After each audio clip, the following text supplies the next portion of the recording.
2024 was the year of planner upheaval.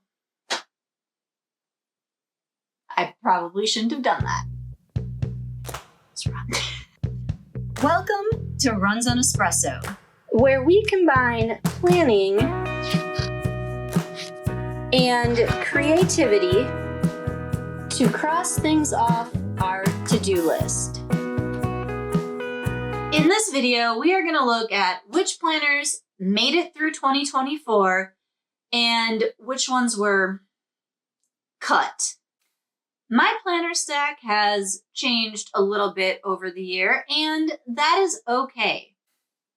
Our lives are always evolving, changing, we're growing, we have different responsibilities, and it's okay to switch it up if it's not working for you. Let me know in the comments, did your planners make it through 2024, or did you have to make some changes along the way? This was originally meant to be the overhead portion of this video. Unfortunately, I am having some issues with my overhead arm thingamabob. Yes, that is the technical photographer's term, thingamabob. So you are stuck with my face. And I'm going to try to get through this kind of quickly so you don't have to see too much of this. Getting back to what you're all here for, the planners. I started off the beginning of 2024 with high hopes and a stack of planners. I did do a video about that. I will link it up above. So if you want to see where I started last year, head on over there after this video, or I'll kind of go through things quickly right now as like a little wrap up. I started 2024 with this guy right here, my Darth. This is the Erin Condren Vertical. I also had the Daily Duo at the beginning of the year. And I picked up a couple of happy planners to try out. I did the Wellness Planner. I got a mini dashboard, which was going to be my goals. And then I got a big vertical for my content. And I picked those up because one, I wanted them for the planners, and two, the mini and the big had like tigers and other big cats on it. So I really wanted the look. And I also had my Archer and Olive bullet journal for monthly trackers, yearly trackers, things like that. And I'm thinking, I don't think any of these were in the previous video. I could be wrong. I have Archer and Olive journals, bullet journals for my journaling. This is actually, I think, my second or third one for this year. And then I had the A5 Wellness Planner, which I use for memory keeping. So just filling a few things in at the end of the night with what happened that day, maybe some stickers, things like that. Just kind of a fun little way to keep track of what I did each day. And then I don't have them in front of me, but I also have a square Archer and Olive reading journal and a media journal. Now, it's been 11-ish months since the start of 2024, and you might be wondering, how's it going? What did you end up with the year since you had this year of upheaval in the planner space? I am down to just basically 2 planners.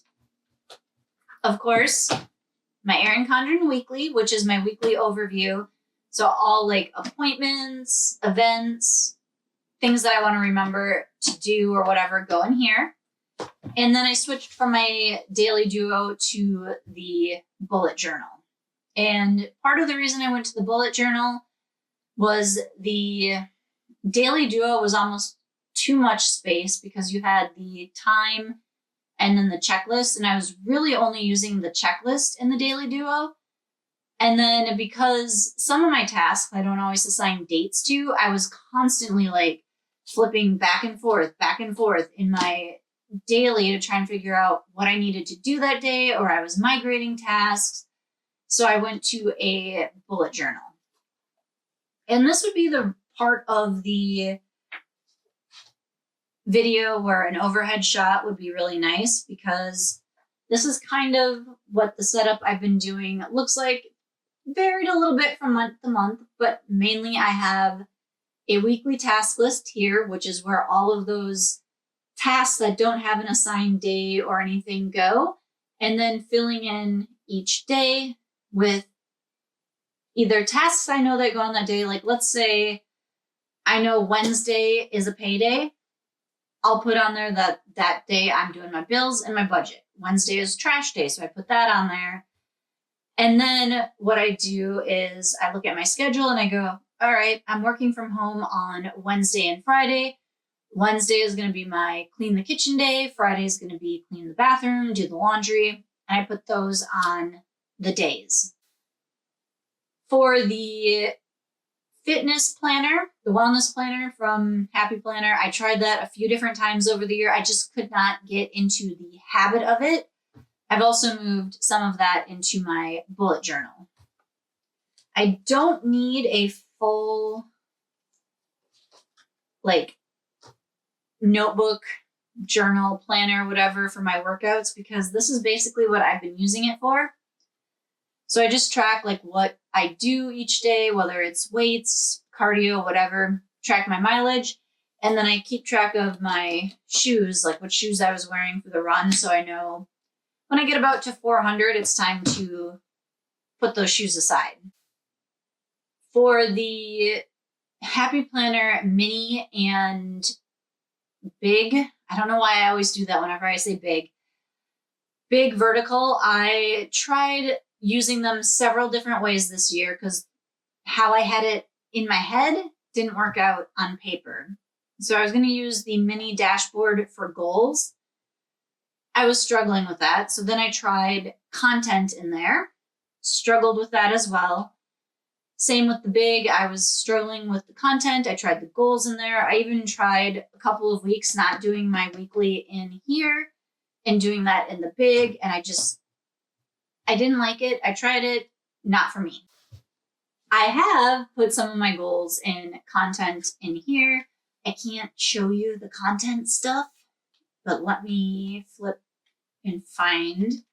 So like here's October goals. I have my categories, what I want to do. And then over here is some like trackers. Some of that's goals, some of it's not. I also have another notebook where I just like, it's like my scratch notebook. So I like figure out my goals in there, just like jot down notes, different ideas, things like that. And then I transfer them into here once I've got it all figured out.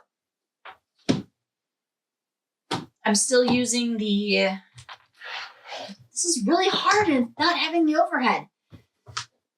I'm still using regular journal and the wellness for my memory keeping. And I still have my reading and media journal.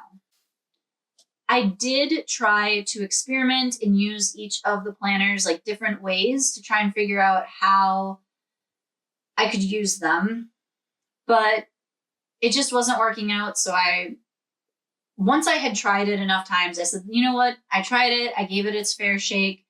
Now it's time to move on. And I think part of it was when I started this year, I was trying to compartmentalize everything, which has worked for me really well in past years. That's what I had done in 2023, 2022, like years. I've always done it that way. But I think part of it is when I got a promotion at work like a year ago, the type of things that I need to track for work changed. And I struggled finding a system at my job to do that. And then that also messed with my personal system.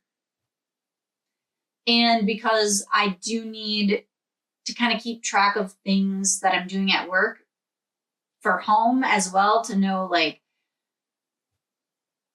this day I have to be in the office. This day I have to be there. This day I can work from home. Whereas my previous position, I was pretty much like the same schedule. I've been in kind of this transition period over the last year or so, and I'm starting to kind of get all of my systems back in place, back working. At my job, I use a classic dashboard from Happy Planner, and that works really well because it's got the task list where I can list out all my tasks and make any notes on like that kind of dashboard page. And then like my meetings and events can all go on the actual like weekly page. Another change is I'm taking a little step back from content. I'm not like just trying to constantly produce content when I'm not working. So I don't need like a huge planner for that anymore. I don't need its own planner. And what I've been doing in here has been working really well so far. Let me see if I can. Okay, so I have December set up, but there's nothing in it, so I can kind of give you a little sneak peek. So over here, I have like video checklist. So I'm going to do 1 or 2 videos a month, aiming for 2, might just be 1 some months. So I'll do the checklist over here. And then this side I've got for like posts like Instagram, Facebook, whatever, like kind of the personal feed post. And then if I have any affiliate stuff, I can make that over here. So very simple, very easy, like a little more laid back approach to it than I've taken in the past. I almost forgot, I have one other planner I've been using this year. This is the Hobonichi Day Free. And I actually got this idea from Linda Loves Creating. So she does a lot of spreads for memory keeping. And I've been using this to kind of take notes of what I want to do with my spreads and then draw them out kind of like she does. And that's been really helpful. But I hate the paper. I know. I think I'm like the only person in the world that hates the Tomo River paper. I just can't embrace it. It's not for me. And that concludes my 2024 How It Started, How It's Going video. Hopefully by the time the next video comes out, I will have figured out some kind of camera equipment overhead shot thing so that we can do that instead. And don't forget to let me know in the comments how your planner stack changed from the start of 2024 to now. Thank you for watching today's video. If you liked this video, I would appreciate it if you hit that thumbs up button. And if you want more videos, be sure to hit that subscribe button. Every to-do list needs a caffeine boost, so grab your coffee and get to planning.